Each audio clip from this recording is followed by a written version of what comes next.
নতুন ও পুরনো ভোটারদের ইভিএমের মাধ্যমে ভোটদান পদ্ধতি সম্পর্কে সচেতন করতে উদ্যোগ গ্রহণ করল নির্বাচন কমিশন। কমিশনের নির্দেশ মেনে সচেতনতামূলক প্রচার অভিযান শুরু করেছে মালদা জেলা প্রশাসন। এই কর্মসূচির অঙ্গ হিসেবে বৃহস্পতিবার প্রায় বেলা 2টো নাগাদ গাজল ব্লক ক্যাম্পাসে ইভিএম ও ভিভিপ্যাটের মাধ্যমে কিভাবে ভোট দিতে হয় তা হাতে কলমে দেখিয়ে বোঝানো হয়। এদিন নতুন ভোটারদের পাশাপাশি পুরনো ভোটারদেরও ইভিএমের ব্যালট ইউনিট ব্যবহার করে ভোটদান পদ্ধতি সম্পর্কে সচেতন করা হয়।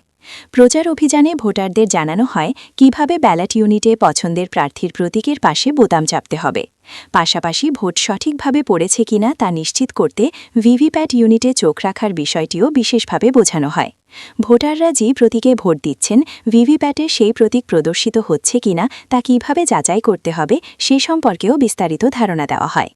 মূলত ভোটদান পদ্ধতি নিয়ে সাধারণ ভোটারদের মধ্যে থাকা জড়তা, ভয় বা সংশয় দূর করতে এদিনের এই সচেতনতামূলক প্রচার অভিযান চালানো হয় বলে জানায় প্রশাসন।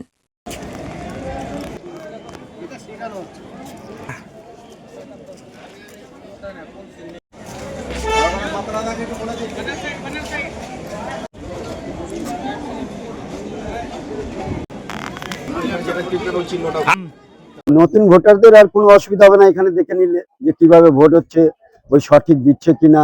আমরা সব শিখিয়েও দিচ্ছি ওদেরকে যে কিভাবে দিতে হয়। এদের এটা 20 তারিখ থেকে শুরু হয়েছে, 21 জানুয়ারি 20 তারিখ থেকে শুরু হয়েছে। এখন চলবে যতদিন না ইলেকশন ঘোষণা হচ্ছে তার আগে পর্যন্তই চলবে। আমরা এখন পর্যন্ত 4 জায়গায় করেছি, পান্ডুয়া, রানীগঞ্জ 2, মাজরা আর শাহজাদপুর। আজকে এখানে আজকে গাজল 1-এ করছি। আজকে গাজল 1-এ। আমার নাম পরিতোষ চক্রবর্তী। আমি এমজি এনার্জি এর টেকনিক্যাল অ্যাসিস্ট্যান্ট। হ্যাঁ, কি দেখলে? দেখলাম মেশিন নতুন, যারা নতুন ভোটারথী তাদের সুবিধার্থে এই মেশিন দেওয়া হয়েছে। এখানে করানোর জন্য শেখানো হচ্ছে। কি সুবিধা হবে? সুবিধা ভালো হবে যে নিজের ইচ্ছা মতো যেটা ইচ্ছে দেখবে, দিবে,